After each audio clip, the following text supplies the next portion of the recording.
Everyone, welcome back to लक्ष्य academy. आप सभी का स्वागत है हमारे इस प्लेटफॉर्म पे। यहाँ पे हम असिस्टेंट अकाउंटेंट की प्रिपरेशन कर रहे हैं, है ना। और उसमें भी अपना फर्स्ट यूनिट कर रहे हैं, दैट इज योर अकाउंटिंग। ठीक है, तो अकाउंटिंग के जितने भी बेसिक कॉन्सेप्ट्स हैं वो इस चैप्टर में हम कंप्लीट करेंगे, from your book keeping to partnership. ठीक है, जितना भी बेसिक कॉन्सेप्ट है वो सारे यहाँ पे हम क्लियर करेंगे। आज हमारा क्लास नंबर 3 है, तो बेसिक कुछ चीजें हम देख चुके हैं, कन्वेंशंस और जो आपके कॉन्सेप्ट्स हैं जो कि बहुत ज्यादा इंपॉर्टेंट रहते हैं आपके एग्जाम में, उससे क्वेश्चंस आते ही आते हैं ना। अगर अकाउंटिंग का अगर आपका एग्जाम है तो उसमें कन्वेंशंस और कॉन्सेप्ट, अवधारणाएं जो है और सिद्धांत जो है अकाउंटिंग के, उससे क्वेश्चन आते ही आते हैं। तो प्रीवियस क्लास हमारी उससे रिलेटेड थी और मॉक टेस्ट भी हो चुका है इससे रिलेटेड, तो आप जाके देख लेंगे उसको एक बार। आज हम उसके आगे के क्लासेस को कंटिन्यू करेंगे, है ना। चलिए देखिए, साथ ही साथ जो भी स्टूडेंट फर्स्ट टाइम इस चैनल पे आए हैं वो जाके डिस्क्रिप्शन बॉक्स में एक लिंक गिवन है, वहां से जाके आप हमसे कनेक्ट हो जाएंगे, सो दैट क्लास की पीडीएफ वगैरह जो है ना, जो मॉक टेस्ट की पीडीएफ है और क्लास रिगार्डिंग जो इन्फॉर्मेशन है वो आपको वहां से मिल जाए, है ना।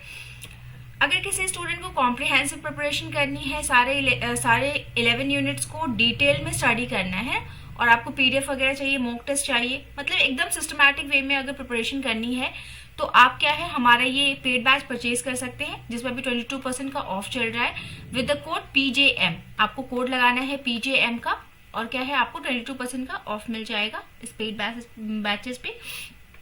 इसके लिए भी लिंक आपके डिस्क्रिप्शन बॉक्स में दिया गया है, वहां जाके आप इंक्वायरी कर सकते हैं या फिर परचेज कर सकते हैं क्लास को। ठीक है, चलिए आते हैं हम अपनी क्लास पे। देखिए, इससे पहले हमने बेसिक चीजें क्या होती है अकाउंटिंग की, बुक कीपिंग क्या है, अकाउंटेंसी क्या है, क्या प्रोसेस होता है, कैसे करते हैं ना, कितने स्टेप्स में आपका पूरा अकाउंटिंग होता है, ये सारी चीजें हमने कर ली। प्लस हमने मोस्ट इंपॉर्टेंट थिंग क्या कर लिया है, हमारे कॉन्सेप्ट एंड जो प्रिंसिपल्स हैं ये हमने कंप्लीट कर लिया। ठीक है, आज का जो हमारा फोकस होगा वो क्या होगा, आज की क्लास भी इंपॉर्टेंट है आपकी, खासी इंपॉर्टेंट है, very important you can say, क्योंकि यहाँ पे आज हम क्या करेंगे, फाइनल अकाउंट्स करेंगे, प्लस परफॉर्मास करेंगे कि परफॉर्मा क्या है उनका, एंड देन हम कुछ आपके जो है फॉर्मूलाज जो है इंपॉर्टेंट फॉर्मूला, उनको भी हम देखने वाले हैं। ठीक है, तो इतनी चीजें आज की हमारी क्लास में कवर करने वाले हम, और फिर इवनिंग में क्या है उसका हम एक मॉक ले लेंगे, सो दैट कि आपका कॉन्सेप्ट जो है वो आपका पूरा क्लियर हो जाए। चलिए देखिए, अब जब फाइनल अकाउंट की बात करते हैं ना, तो फाइनल का मतलब क्या कि एकदम जो फिनिशिंग चीज है, जो हमने अकाउंटिंग शुरू की थी, जैसे हमने सबसे पहला स्टेप क्या देखा था, सबसे पहली प्रक्रिया क्या होती है, पहला चरण कि आप क्या करते हो कि जर्नल एंट्री करते हो, है ना। जर्नल एंट्री मतलब क्या कि कोई भी ट्रांजैक्शन हुआ जिसमें वित्त का इन्वॉल्वमेंट है, बिजनेस से रिलेटेड कोई भी ट्रांजैक्शन, कोई भी एक कार्य हुआ, चाहे परचेजिंग हुई हो, सेलिंग हुई हो, कुछ भी हुआ हो, है ना, बिजनेस से रिलेटेड अगर कुछ भी काम हुआ है, तो पहले हम क्या करते हैं, उस ट्रांजैक्शन को आइडेंटिफाई करते हैं, पहचानते हैं कि वो हमारे बिजनेस को प्रभावित करेगा या नहीं, उसको हम आइडेंटिफाई करके, और फिर अगर वो वित्तीय के रूप में अगर कहीं भी हमारे अकाउंट्स को, हमारे बिजनेस को इफेक्ट कर रहा है, व्यापार को प्रभावित करेगा, तो हम उसकी रिकॉर्डिंग कर लेते हैं। Okay, that is your journal entry. फिर हमने जर्नल एंट्री से क्या किया था, जर्नल एंट्री जब हमारी हो जाती है, पहले ट्रांजैक्शन को आप पता चेक करेंगे, फिर जर्नल एंट्री करेंगे उसकी, फिर उस जर्नल एंट्री को लेजर्स में हमने डाला था, पोस्टिंग की थी ना, लेजर में ट्रांसफर किया। लेजर में ट्रांसफर करने के बाद क्या करते हैं, हम उसकी बैलेंसिंग कर लेते हैं, और बैलेंसिंग करने के बाद क्या है आपका, हम उसको ट्रायल बैलेंस उसका बनाते हैं। ठीक है, ट्रायल बैलेंस के बाद जब हम आते हैं तो हमारा क्या है, दो चीजें हम करते हैं, एक तो हम अपने बिजनेस का प्रॉफिट पता करते हैं। ठीक, अब जब ये सारा प्रक्रिया हमने कर लिया, जैसे आप स्कूल या कॉलेज स्टार्ट करते हो ना, तो आपने सबसे पहले एडमिशन लिया, एडमिशन के बाद पूरे साल आपने प्रिपरेशन की, फिर आता है आपका फाइनल एग्जाम, है ना। फाइनल एग्जाम से ये पता चलता है कि आप कैसा परफॉर्म कर रहे हैं, आपका प्रदर्शन कैसा है पढ़ाई में, आपके मार्क्स कितने आ रहे हैं, आपकी पोजीशन क्या है क्लास में, ये सब चीजें पता करते हैं कि पूरे साल आपको पढ़ने के बाद कोई प्रॉफिट हुआ या नहीं, कुछ आपको चीजें समझ में आई या नहीं, तो टेस्ट होता है आपका फाइनल टेस्ट। तो फाइनल अकाउंट्स का मतलब ही यही होता है कि अब हम क्या करेंगे, दो चीजें पता करेंगे, एक तो हम पता करेंगे हमें प्रॉफिट हुआ या नहीं, प्रॉफिट हुआ, लॉस हुआ, जितनी भी हमने इतने सारे बिजनेस में पूरे साल भर जो हमने मेहनत की है उससे हमें कुछ फल मिला या नहीं, मिला भी तो सकारात्मक मिला या नकारात्मक मिला, हमें प्रॉफिट हुआ या लॉस हुआ। देन दूसरा चीज आप क्या पता करते हैं कि आपके बिजनेस की पोजीशन क्या है, जैसे हम क्लास में फर्स्ट सेकंड थर्ड या फिर कोई रैंक लेके आते हैं ना, वैसे ही बिजनेस की पोजीशन क्या है, वो किस स्थिति में है अभी, है ना, उसकी एग्जैक्ट पोजीशन क्या है वो हम पता करते हैं। तो एक तो हम पता करते हैं प्रॉफिट और लॉस, ठीक है, प्रॉफिट और लॉस, और दूसरा पता करते हैं पोजीशन, यानी कि स्थिति क्या है अभी आपके बिजनेस की। तो प्रॉफिट और लॉस जो है वो हमको कहाँ से पता चलता है, हमारे पीएल अकाउंट से, ठीक है। और बैलेंस शीट हमको कहाँ से पता चलता है, ये हमको पता पोजीशन कहाँ से पता चलती है, बैलेंस शीट से, ठीक है। स्थिति हमको बैलेंस शीट से पता चलती है। अब ये जो बैलेंस शीट और प्रॉफिट एंड लॉस अकाउंट है, ठीक है, इसका एक छोटा सा याद रखेंगे कि जो हमारा कंपनीज एक्ट है ना, ये आगे हम करने वाले हैं ये सारी चीजें, कंपनीज एक्ट 2013 उसके अनुसार जो हमारा शेड्यूल 3 है, ठीक, शेड्यूल 3 भाग 1 में हमको बताया गया है आपका कि बैलेंस शीट बनानी होती है और कैसे बनानी होती है, ये हमको बताया गया है। और भाग 2 में हमको बताया गया है कि हमको प्रॉफिट एंड लॉस बनाना होता है, जिससे हमको अपने बिजनेस का प्रॉफिट एंड लॉस पता चलता है। ओके, तो लास्ट में हम 2 अकाउंट्स बनाते हैं, फाइनल अकाउंट्स में 2 आते हैं, एक पीएल और एक बैलेंस शीट। पीएल बनाने से पहले ना आपको एक ट्रेडिंग अकाउंट बनाना होता है। ट्रेडिंग अकाउंट से हमें क्या पता चलता है, ट्रेडिंग अकाउंट एक ऐसा अकाउंट है जो हमको फाइनेंशियल स्टेटमेंट है, ये तीनों हमारे फाइनेंशियल स्टेटमेंट है, ये भी एक वित्तीय विवरण है, ये भी एक वित्तीय विवरण है और ट्रेडिंग भी एक वित्तीय विवरण है, ठीक है। तो ट्रेडिंग अकाउंट क्या है, एक फाइनेंशियल स्टेटमेंट है जो हमको बताता है कि buying and selling of activity of a business is used to calculate the business gross profit, ठीक है। तो फाइनल अकाउंट्स में हमको 3 चीजें, अगर हमारी कंपनी मैन्युफैक्चरिंग है, मतलब हम कुछ चीज उत्पादन करते हैं, तो उत्पादन वाली कंपनी में हमको ट्रेडिंग बनाना जरूरी हो जाता है ना। तो हम क्या क्या बनाते हैं, एक बनाएंगे ट्रेडिंग, एक बनाएंगे पीएल, ठीक है, और एक बनाएंगे बैलेंस शीट। ये तीनों हमारे फाइनल अकाउंट्स हैं, है ना। ट्रेडिंग अकाउंट हमें बनाने की जरूरत क्यों है, अगर कोई पूछे कि जब हमको प्रॉफिट एंड लॉस अकाउंट बना के जब हमको फायदा या नुकसान पता चल जा रहा है, तो फिर हम ये ट्रेडिंग क्यों बना रहे हैं। तो ट्रेडिंग से आपको क्या पता चलता है कि ग्रॉस प्रॉफिट कितना हुआ, ठीक है, ग्रॉस प्रॉफिट या ग्रॉस लॉस ये हमारा कितना हुआ विदाउट डेप्रिसिएशन एंड टैक्सेस, जो है हमारा प्रॉफिट और लॉस कितना आ रहा है, ये पता करने के लिए हम ट्रेडिंग बना लेते हैं, ठीक है। प्रॉफिटेबिलिटी ऑफ बिजनेस, इसे भी प्रॉफिटेबिलिटी पता चलती है but in the gross terms.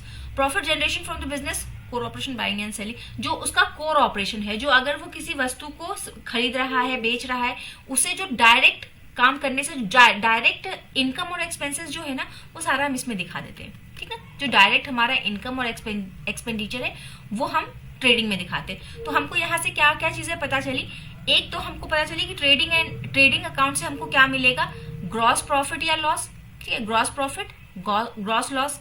दूसरा हम इसमें दिखाते क्या है, जितने भी हमारे डायरेक्ट प्रत्यक्ष है ना, प्रत्यक्ष व्यय और आय जो है ना, उसको हम इसमें दिखाते हैं, ठीक है। और इससे हमको प्रॉफिट पता चलता है, ये काम हो गया हमारा। देन आपका क्या है, ये हिंदी वाले स्टूडेंट्स देख लेंगे। अब हमको चलिए ये चीज हम बाद में आते, पहले एक चीज आप देख लें कि जो हमने कहा एक ट्रेडिंग बनाई हमने, ट्रेडिंग से हमको ग्रॉस प्रॉफिट ग्रॉस लॉस चला, इसी का कंटिन्यूएशन क्या हो जाता है, इसी के आगे की चीज हो जाती है आपकी profit and loss account. Profit and loss account से हमको क्या पता चलता है, नेट प्रॉफिट या नेट लॉस, ठीक है।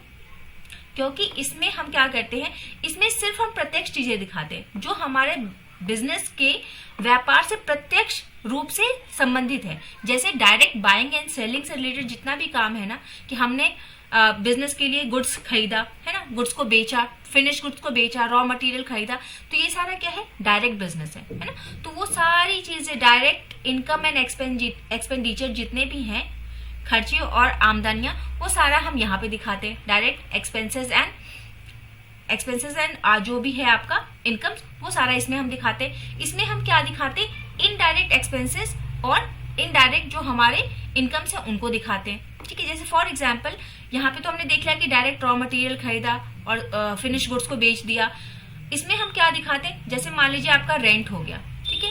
रेंट आपका डायरेक्टली किसी उत्पाद में यूज नहीं होता है ना, आप चाहे उत्पादन करें या ना करें, रेंट आपको देना ही देना होता है ना। क्लर्क की सैलरी, क्लर्क आपका डायरेक्ट मैन्युफैक्चरिंग से रिलेटेड नहीं होता, बट फिर भी हमको उसको क्या है, सैलरी देनी पड़ती है।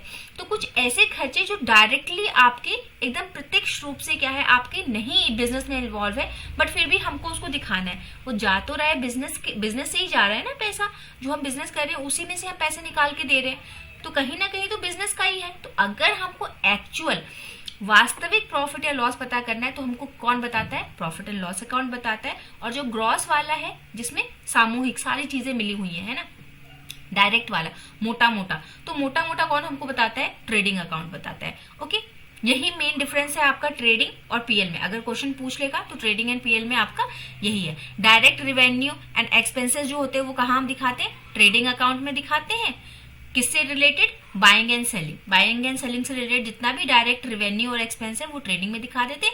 और प्रॉफिट एंड लॉस अकाउंट क्या है, ये एक विस्तृत चीज है, इसमें हम direct as well as indirect दोनों चीजें दिखा देते हैं। ठीक है, जो यहाँ नहीं भी दिखाया वो भी हम यहाँ दिखा देते हैं। तो पूरी जो पिक्चर है, जो पूरी तस्वीर है ना, वो एकदम साफ हो जाती है ना। इससे आपको एकदम वास्तविक प्रॉफिट या लॉस पता चल जाएगा अपने बिजनेस का। अब देखिए, एक दो चीजें आप ध्यान रखेंगे, जैसे ये भी 1 मार्क्स में आ जाते हैं। वेरी इंपॉर्टेंट थिंग्स नोट के रूप में आपको दे दिया यहाँ पे। इंपॉर्टेंट है कि जो क्लोजिंग स्टॉक होता है ना, देखिए जब हम ट्रेडिंग बनाते हैं ना, चलिए एक बार दिखा दे, ट्रेडिंग का परफॉर्मा हम देख लेते हैं। ये तो आपका देखिए ट्रेडिंग अकाउंट है ना, तो ट्रेडिंग अकाउंट जब हम बनाते हैं तो हमने क्या कहा कि जो डायरेक्ट चीजें होती हैं उन सबको हम दिखाते हैं। तो शुरू कहाँ से करेंगे, अगर मान लीजिए कि हमने बिजनेस शुरू कर लिया है तो कुछ ना कुछ ओपनिंग स्टॉक लेके आएंगे, है ना, हमारे पास कुछ ओपनिंग स्टॉक है, ओपनिंग स्टॉक लेके आएंगे। फिर जो भी सेल्स है, ओपनिंग स्टॉक हमारा हर बार आएगा। अगर पिछले साल भी हमने बिजनेस किया है तो भी जो पिछले साल का क्लोजिंग स्टॉक था वो नए साल का हमारा क्या है, ओपनिंग स्टॉक बन जाएगा। आप इसके डेबिट साइड में ओपनिंग स्टॉक दिखाएंगे, क्रेडिट में हम सेल्स दिखाते हैं, ये परफॉर्मा है। ठीक है, फिनिश गुड्स दिखाएंगे, परचेजेस यहाँ दिखाएंगे, परचेज में से रिटर्न जो हो गया माइनस कर देंगे। आपका ये सारे परफॉर्मेंस करने के बाद आपको क्या मिल जाएगा, यहाँ पे gross profit and gross loss मिल जाएगा। इस साइड में सेल्स से रिलेटेड जितना हमारे बिजनेस से बाहर जा रहा है। ठीक है, एक बार हमने किया था ना, what ever comes in is debited and what ever goes out is credited. तो वो वाली चीज, जो सेल्स हमने किया बिजनेस से बाहर चला गया। ठीक है, सेल्स रिटर्न आया हमारे पास, रिटर्न में आ गया तो उसको हम माइनस कर देंगे यहाँ से। ठीक है, अगर ओपनिंग यहाँ दिखाया है तो क्लोजिंग यहाँ दिखाएंगे। ये फिनिश्ड गुड्स, जो पिछले साल का फिनिश्ड गुड्स है वो वाला है ना, finish goods of previous year, तो हमारा ओपनिंग बन जाएगा। और जो इस साल जो हमारे पास फिनिश गुड बचेगा यहाँ पे, वो हमारा क्या है, अभी क्लोजिंग स्टॉक है। ठीक, तो ये हमारा परफॉर्मा है एक छोटा सा। ठीक है, अभी न्यूमेरिकल्स करेंगे तो क्लियर होगा, बट अभी के लिए आप इतना याद रखेंगे। एक बार इसको दिमाग में बिठा लेंगे तो न्यूमेरिकल सॉल्व करने में आपको ईजी होगी। अब देखिए, हम जो यहाँ पे ये क्लोजिंग स्टॉक दिखा रहे हैं ना, इस क्लोजिंग स्टॉक के बारे में एक नोट आपको हमेशा याद रखना है कि जो क्लोजिंग स्टॉक होता है आपका, इस क्लोजिंग स्टॉक का जब हम वैल्यूएशन करते हैं, जब इसका मूल्यांकन आप करोगे समापन स्टॉक का, तो ये किस अमाउंट पे करते हैं, किस लागत पे आप करेंगे, या तो जो उसकी लागत थी, ठीक है, जितना उसमें कॉस्ट आपका लगा हुआ है, जितने पैसे आपके उसमें लगे हुए हैं, या तो उस पे दिखाएंगे, या फिर मार्केट वैल्यू, दोनों में से जो कम होगा। ठीक है, अभी उसकी कोई मार्केट वैल्यू होगी, आपने मान लीजिए आपने 100 रुपए पे खरीदा था, बट मार्केट वैल्यू क्या है अभी उसकी 110 हो गई, तो दोनों में से जो कम होगा ना, आप उसको उस पे इस क्लोजिंग स्टॉक को अपने अकाउंट में दिखाएंगे। ठीक है, एक नोट आप ये याद रखेंगे। दूसरा नोट क्या याद रखेंगे, on the date of preparation of trading account, जिस तारीख पे आप अपना ट्रेडिंग अकाउंट बना रहे हैं, ठीक है, उस तारीख पे हम उसी क्लोजिंग स्टॉक को अपने अकाउंट में दिखाएंगे जो फिजिकली अवेलेबल होगा, मतलब भौतिक रूप से हमारे पास प्रेजेंट होगा, उसी को हम दिखाएंगे। ठीक है, ये दो बातें आप नोट के तहत याद रखेंगे। 1 मार्क्स क्वेश्चन पूछता है यहाँ से डायरेक्ट उठा के। ठीक है, ये डायरेक्ट लाइन्स आ जाएंगे आपके एग्जाम में। चलिए, फिर हमको एक दो फॉर्मूले याद रखने हैं कि हमको अगर कुछ वैल्यूज दी हुई है तो हम ग्रॉस प्रॉफिट कैसे निकालेंगे। ठीक है, जितना भी नेट सेल हुआ है हमारा, उसमें से कॉस्ट ऑफ गुड्स सोल्ड, मतलब जो आपने सामान बना के बेचा, जो भी उत्पादन आपने किया, उस वस्तु को जो आपने बेचा, ठीक है, तो उसको बेचने में आपका टोटल कॉस्ट कितना लगा, है ना। एक तो उसको मैन्युफैक्चरिंग का कॉस्ट होगा, उसको सेलिंग करने का कुछ कॉस्ट आया होगा, है ना, उसके एडवर्टाइजमेंट पे कुछ आया होगा, तो टोटल इसमें जो कॉस्ट लगा उसको अगर आप माइनस कर दोगे नेट सेल्स अमाउंट से, जितने में बेचा हमने, उसमें से अगर कॉस्ट ऑफ गुड्स अगर हम माइनस कर देते हो, हमको क्या मिल जाता है, ग्रॉस प्रॉफिट मिल जाता है। ऐसे ही अब इस नेट सेल्स को निकालने का फॉर्मूला ये रहा एंड नेट प्रॉफिट को निकालने का फॉर्मूला ये रहा। ठीक है, नेट प्रॉफिट हमारा कैसे आता है, ग्रॉस प्रॉफिट में से एक्सपेंसेस माइनस कर देंगे और उसमें कुछ अगर एक्स्ट्रा आपका इनकम है वो ऐड कर देंगे, तो आपका क्या है, आपको नेट प्रॉफिट यहां से मिल जाता है। ओके, चलिए कुछ फॉर्मूला थे। अब देखिए, हमने कहा कि जो प्रॉफिट एंड लॉस अकाउंट है, पीएल अकाउंट है, उसमें कुछ ट्रेडिंग से कुछ एक्स्ट्रा जो एक्सपेंसेस होते हैं, है ना, उसके अलावा ट्रेडिंग में जो हम ट्रेडिंग मतलब क्या कि हमने कुछ खरीदा, कुछ बेचा, ट्रेड किया हमने, है ना, कुछ बाइंग एंड सेलिंग हुई हमने रॉ मटेरियल्स खरीदे, फिर हमने प्रोडक्ट बनाया और फिर उसको सेल कर दिया, कुछ बाय किया, कुछ सेल किया। तो ये ट्रेडिंग के अलावा जो खर्चे और आमदनियां है ना, उसको हम दिखाते हैं पीएल में। तो अब वो कौन से हैं, कुछ के नाम यहाँ पे लिखे हुए, जैसे आपको सेल्स करने के लिए टैक्स देना पड़ा, मेंटेनेंस आपने किया, जैसे मशीन वगैरह खराब होगी उसका मेंटेनेंस किया, तो फिर डेप्रिसिएशन हो गया हमारा, एडमिनिस्ट्रेशन का खर्चा हो गया, सेलिंग करने के लिए अभी हमने देखा ना कि सेल्स करते हैं तो उसको हमको सेल करने के लिए हमको उस पर क्या है ट्रांसपोर्टेशन कॉस्ट देना पड़ता है, जो फिर हमारे जो बेचने वाले लोग होते हैं सेल्स पर्सन उनको देना पड़ता है। तो इन सब का जो खर्चा होता है वो सारा भी हम पीएल में दिखाते हैं। हमारा भाड़ा खर्चा जितना भी है वो दिखाएंगे पीएल में। प्रोविजंस हमने कोई बना रखे हैं तो वो, ठीक है। वेजेस, सैलरी, माल ढोने वाले इंसान को, हमने गेट कीपर को, इन सबको जो सैलरी और वेजेस दिए ना, तो ये प्रत्यक्ष रूप से तो आपके बिजनेस में नहीं लग रहे, बट कहीं ना कहीं ये बिजनेस का ही पैसा जा रहा है। तो ये सारा हम कहाँ दिखाते हैं, प्रॉफिट एंड लॉस अकाउंट में, ठीक। कुछ यहाँ पे नोट के टर्म्स में है कि जो कमीशन हमको प्राप्त होता है, डिस्काउंट होता है, ठीक है, profit obtained on the sales of assets, ये सारा कहाँ आता है, क्रेडिट साइड में हमारे पीएल के आता है। पीएल का आपको परफॉर्मा यहाँ पे दे दिया है मैंने, ठीक है। एक बार आप ना ये जो नोट हम दे रहे हैं इसको एक बार आप आज जाके देखेंगे, ठीक है। कुछ तो मैंने आपको बता दिया, बट ये सारी चीजें ना आपको एक एक चीज बताने लगेंगे तो बहुत टाइम लगेगा। आप अपने लेवल पे इसको एक बार इस परफॉर्मा को लीजिएगा, सारी चीजों का मतलब आप जानेंगे, ठीक है। उसको रिलेट करेंगे कि कौन सा डायरेक्ट है कौन सा इनडायरेक्ट है, ठीक ना। जब तक आप एक बार गहन मतलब अपने आप से देखोगे नहीं ना, परखोगे नहीं ना, तब तक आपको समझ में नहीं आएगा। एक बार हमने बता दिया कि डायरेक्ट क्या होता है, इनडायरेक्ट क्या होता है। अब एक बार जाके आप परफॉर्मा देखेंगे और खुद से एक बार इसको प्रैक्टिस करने की कोशिश करेंगे, बनाएंगे, ठीक है। आपको इससे ज्यादा क्लियर हो जाएगा। ये एक हमारा क्वेश्चन है, एक क्वेश्चन आपकी प्रैक्टिस के लिए दे दिया है हमने यहाँ पे, इसको आप सॉल्व करेंगे। और इसके आगे ये एकदम सिंपल सा है ना। जैसे कि हमने क्या देखा, ट्रेडिंग का परफॉर्मा था, इधर हमने देखा कि हम ओपनिंग स्टॉक रखते हैं, ओके। फिर हम परचेजेस यहाँ पे लाते हैं, कोई परचेज रिटर्न हुआ तो उसको माइनस कर देंगे हम यहाँ से। तो ये सारी चीजें क्या है, ओपनिंग इन्वेंट्री यहाँ आ जाएगी आपकी। मतलब एकदम बेसिक सा ये क्वेश्चन है जो आपको बताया है, परफॉर्मा दिया है, उसके बेसिस पे आप इसको सॉल्व करेंगे, ठीक है। कल हम विद एडजस्टमेंट वाला को एक दो न्यूमेरिकल कर लेंगे, सो दैट आपका कॉन्सेप्ट क्या है पूरा क्लियर हो जाए। तो इसके लिए हम इतना ही रखते हैं।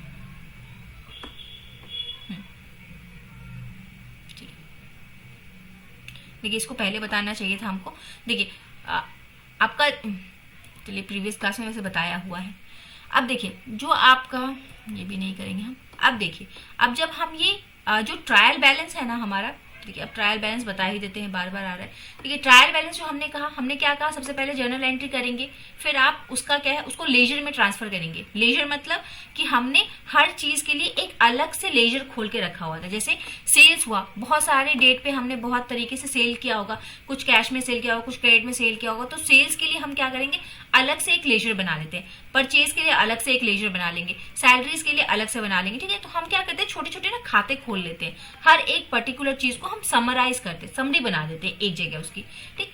एंट्रीज तो हम डेट वाइज जितनी चीजें हो रही हैं, आज सेल किया, आज परचेज किया, तो हम डेट वाइज सिर्फ जर्नल एंट्री करते हैं। फिर क्या करते हैं, उसको हम ग्रुपिंग करके कि ये इससे संबंधित है तो एक लेजर हम बना देते हैं ना, अलग अलग चीजों के लिए अलग अलग लेजर्स बना देते हैं। Journal entry then ledger, ledger के बाद हम इसकी ना पोस्टिंग करते हैं। इस पोस्टिंग को हम क्या बोलते थे, ट्रायल बैलेंस हम बनाते हैं। तो इन लेजर्स का जितना भी बैलेंस होता है ना, वो सारा हम ट्रायल बैलेंस में इसको शिफ्ट करते हैं, ओके। इसको शिफ्ट करने के तरीके आपके 3 होते हैं। एक तो टोटल मेथड, कि हमने सेल्स का अकाउंट बनाया, जितना टोटल आया उसको हमने पोस्टिंग कर दी आपके ट्रायल बैलेंस में कि सेल्स इज इक्वल टू इतना, ठीक है, परचेज इज इक्वल टू इतना। जो लास्ट में हमको टोटल करके मिला ना, उसको हमने सीधा सीधा दिखाना स्टार्ट कर दिया। इसको हम कहते हैं टोटल मेथड। बैलेंस मेथड क्या होता है कि देखिए, अब जब ये लेजर बनाते हैं तो इसमें भी डेबिट एंड क्रेडिट साइड होगा।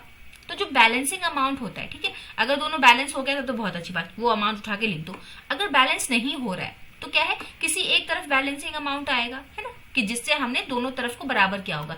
Debit is equal to credit हमने किया होगा, तो क्या है, एक बैलेंसिंग फिगर रहा होगा। तो उस बैलेंसिंग फिगर को उठा के जब हम ट्रायल बैलेंस में डालते हैं तो उसको बोलते हैं बैलेंस मेथड।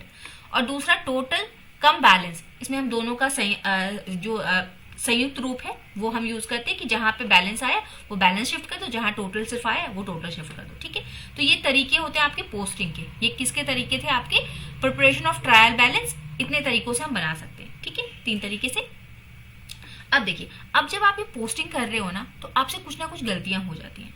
हम ह्यूमन हैं, अकाउंटेंट्स क्या है, बेचारे इंसान ही तो हैं, है ना। जब कंप्यूटर से गलतियां हो सकती हैं, जो एक मशीन है, तो हम तो इंसान हैं भाई, जीती जागती चीज है, फीलिंग्स है, इमोशंस, सारी चीजें हैं, तो हमसे कुछ गलतियां हो जाती हैं। तो इन गलतियों को हमने 4 तरीकों से डिफाइन कर दिया है। एक होता है कमीशन का एरर, एक होता है ओमिशन का, एक होता है प्रिंसिपल का, और एक होता है कंपनसेटरी। ठीक है, तो हम नीचे से स्टार्ट करते हैं। देखिए, कंपनसेटरी क्षतिपूर्ति त्रुटियां क्या होती हैं कि ऐसी गलतियां होती है ना, जो अपने आप को खुद ही बैलेंस कर लेती हैं। जैसे मान लीजिए हमको लिखना था कि शाम ने हमको 1000 रुपए दिए, हमने क्या लिख दिया, राम ने हमको 1000 रुपए दिए। ठीक है, तो खाते पे तो कोई असर नहीं पड़ेगा, क्योंकि यहाँ पे क्या है, सिर्फ नाम का असर हुआ है ना। हमारा ये क्या है, अमाउंट में हमें कहीं कोई गड़बड़ी नहीं मिलेगी, क्योंकि हमने अमाउंट क्या है, सेम रखा, तो ये कंपनसेट हो गया। जैसे हमको मतलब ऐसे एरर्स ना जो खुद ब खुद अपने आप को बैलेंस कर लेंगे, तो इसको हम बोलते हैं कंपनसेटरी एरर। फिर प्रिंसिपल का एरर क्या होता है कि हमने कोई सिद्धांत फॉलो नहीं किया। ठीक है, जैसे हमको करना था डेबिट, लेकिन हमने उसको कर दिया क्रेडिट, है ना। तो जैसे हमने कोई प्रिंसिपल का उल्लंघन अगर कर दिया, हमको डेप्रिसिएशन स्ट्रेट मेथड से करना था, लेकिन हमने उसको क्या किया है, रिटन डाउन मेथड से हमने उसको बना दिया। तो हमने क्या किया, प्रिंसिपल की गलती कर दी, जो सिद्धांत जो प्रिंसिपल बताए थे ना, उसकी गलती कर दी हमने। देन ओमिशन, ये बड़ा सिंपल सा है, चूक हो गई हमसे। चूक कैसे कि या तो हमने किसी अमाउंट को, हमसे कोई पार्ट छूट गया। जैसे ये जो श्याम थे, इनको टोटल 1 लाख रुपए देने थे, इन्होंने 2 पार्ट में हमको दिए, तो हमने क्या किया, एक पार्ट तो लिख दिया कि भाई इस डेट को उन्होंने 50,000 रुपए दिए थे, लेकिन दूसरा पार्ट लिखना भूल गए। तो ये क्या हुआ, हमसे पार्शियल ओमिशन हो गया, मतलब आंशिक रूप से हमने कुछ ओमिट कर दिया, कुछ हमसे ओमिशन हो गया, कोई चूक हो गई, या फिर हमने टोटली कोई ट्रांजैक्शन ही छोड़ दी, है ना। मतलब इन्होंने पैसे दिए 1 लाख रुपए, हम इसको लिखना ही भूल गए, हमने इसकी पोस्टिंग ही नहीं करी, तो ये क्या है, हमारा ओमिशन का हो गया। देन कमीशन वाला एरर आता है। कमीशन वाला जो एरर है ना, इसी को हम दूसरे नाम से जानते हैं ह्यूमन एरर। ठीक है, इंसान से जो गलतियां, जो इन सब के अलावा जो गलतियां हैं, जैसे कि उससे टोटलिंग करने में गलती हो गई, पोस्टिंग करते वक्त वो भूल गया। ठीक है, फिर आपका क्या है, मतलब कुछ भी कोई नेग्लिजेंस हो गई, तो ये जितने भी ह्यूमन एरर्स होते हैं ना, वो सारे को हम क्या बोलते हैं, कमीशन के एरर्स। ठीक है, ये इतनी तरह की गलतियां हमसे हो जाती हैं। देन फाइनल चीज हमने देख लिया, ट्रेडिंग क्या होता है, पीएल क्या होता है, दोनों के परफॉर्मा देख लिए। ठीक है, फिर कुछ आपके कुछ फॉर्मूलाज देख लिए। अब हमारा आता है बैलेंस शीट। देखिए, अब बैलेंस शीट का, भैया बैलेंस शीट कैसे बनाएंगे, सिंपल टर्म्स में अगर कोई बता दे कि बैलेंस शीट बनाना कैसे है, याद करने को तो आप परफॉर्मा याद ही कर देंगे। ठीक है, जितनी भी चीजें जो है ना, जो आपके ट्रेडिंग और पीएल में नहीं आई, ठीक है, इनकम और एक्सपेंसेस छोड़ के, आप इसमें क्या कहीं भी इनकम और एक्सपेंसेस नहीं दिखाओगे बैलेंस शीट में कि हमको यहाँ से इतना इनकम आया, हमने यहाँ पे इतने का सेल्स किया, हम ये सारी चीजें नहीं दिखाते। सेल्स, परचेज, इनकम, एक्सपेंसेस, ये सारी चीजें हम यहाँ पे नहीं दिखाते। इनको छोड़ के बिजनेस में जितनी भी चीजें हैं, मोटी मोटी 3 चीजें हमको दिखानी होती है। एक हमको दिखाना होता है आपका कैपिटल, पूंजी। ठीक है, पूंजी हमको दिखाना होता है। हम क्या बताने वाले, बैलेंस शीट हमको क्या बताता है, हमको बताता है पोजीशन ऑफ द कंपनी, स्थिति किसी कंपनी की at the end of the year position क्या है। ठीक है, या फिर हमसे जब भी पूछा जाए कि हमको बोल दिया जाए कि भाई आज के तारीख की ना आप अपनी बैलेंस शीट निकाल के बताओ, आपकी मार्च में क्या स्थिति है हमको बताओ।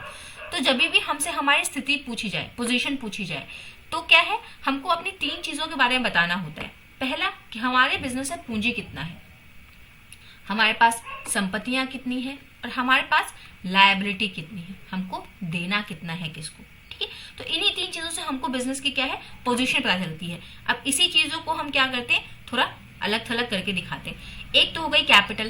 कैपिटल तो भाई अपनी अलग ही चीज होती है। कैपिटल जितना बिजनेस में हमने पूंजी लगाया हुआ है, अभी तक जो भी पूंजी लगा हुआ, उसको हम यहाँ पे दिखा देते हैं।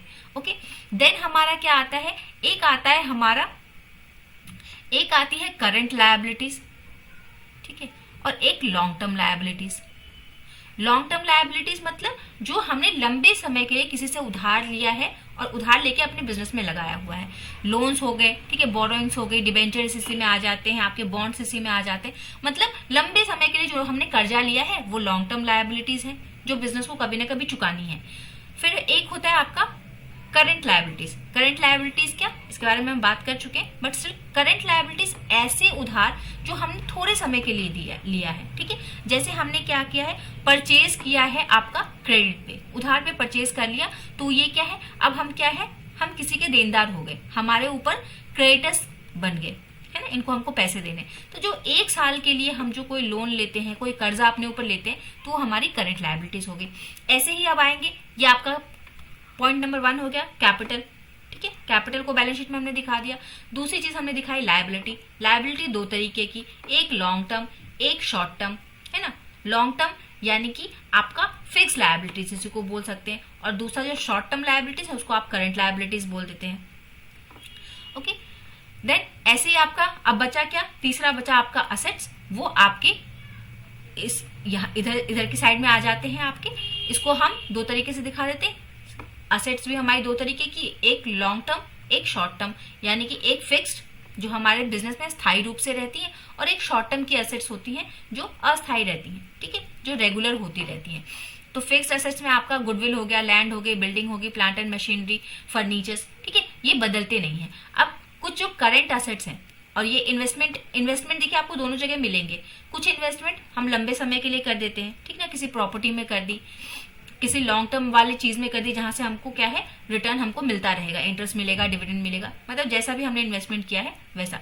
तो असेट 2 तरीके के हमारे, एक फिक्स असेट, एक करंट असेट्स। करंट बार बार होते रहेंगे, जैसे कि हर साल आपका क्लोजिंग स्टॉक आएगा, एक्रूड इनकम आएगा, प्रीपेड एक्सपेंसेस एक तरीके के हमारे एक्सपेंसेस एक तरीके के हमारे इनकम होते हैं, क्योंकि हमने इसको पहले ही पे कर दिया है, तो हमारे लिए वो इनकम की तरह काम करता है। बीआर हो गया, सन्डे डेटर्स हो गए, cash in hand, cash at bank and cash in hand, ये सारे हमारे करंट असेट्स होते हैं। तो ये इतनी जो चीजें थी ना आपकी, ये सारी आपकी फाइनेंस अकाउंट से रिलेटेड थी। एक बार हम इसका ओवरव्यू लेंगे कि हमने अभी तक क्या देखा।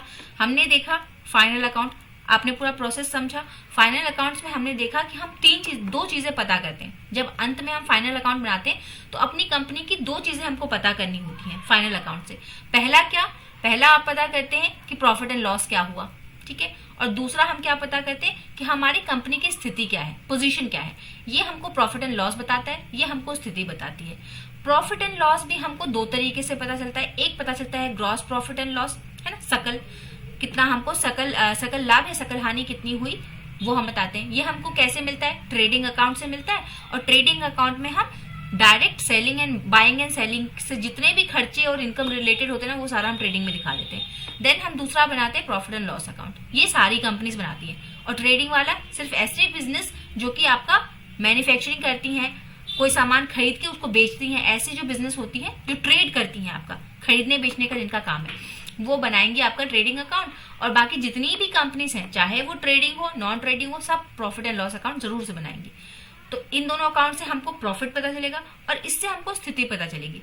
इस स्थिति वाले में बैलेंस शीट में हम क्या बताते हैं, सिर्फ 3 चीजें दिखाते हैं। एक दिखाते हैं कैपिटल, एक दिखाते हैं असेट, एक दिखाते हैं लायबिलिटी। असेट एंड लायबिलिटी 2 तरीके की होती हैं आपकी, फिक्स्ड एंड करंट, ठीक है। ये सारी चीजें हमने की, कुछ 2-3 फॉर्मूलाज देखे आपके, परफॉर्मा देखा। तो आपका होमवर्क क्या रहने वाला है, एक जो न्यूमेरिकल दिया है छोटा सा वो कर लेंगे, कॉन्फिडेंस आएगा आपको, है ना। डायरेक्ट परफॉर्मा में डालेंगे निकल जाएगा, बट उससे क्या होगा, आपका कॉन्फिडेंस बढ़ेगा, है, आपका आत्मविश्वास बढ़ेगा कि हमको आ रहा है करना, है ना। अगर आता है तब तो बहुत अच्छी बात है, पॉलिश हो जाएगा। ओके, तो ये सारी चीजें हैं। आप जाके परफॉर्मा देखेंगे, ठीक है, कुछ छोटे मोटे न्यूमेरिकल सॉल्व करेंगे एज अ होमवर्क, ताकि आप भी कुछ करें, है ना। ये सिर्फ क्लास सुनने से तो कुछ होगा नहीं, आपको थोड़ा सा मेहनत खुद का भी करना पड़ेगा, है ना। तो आप इसको परफॉर्मा को एक बार देख लेंगे, न्यूमेरिकल से 1-2 छोटे मोटे सॉल्व कर लेंगे, और फिर हम मिलते हैं इवनिंग में क्वेश्चंस के साथ, एमसीक्यूज के साथ। तो आपको पता चल जाएगा कि आपने कितनी प्रिपरेशन की है, ठीक है। Till then, thank you everyone, have a nice and wonderful day, और पढ़ाई कंटिन्यू रखें, जारी रखें। चलिए, थैंक यू एवरीवन।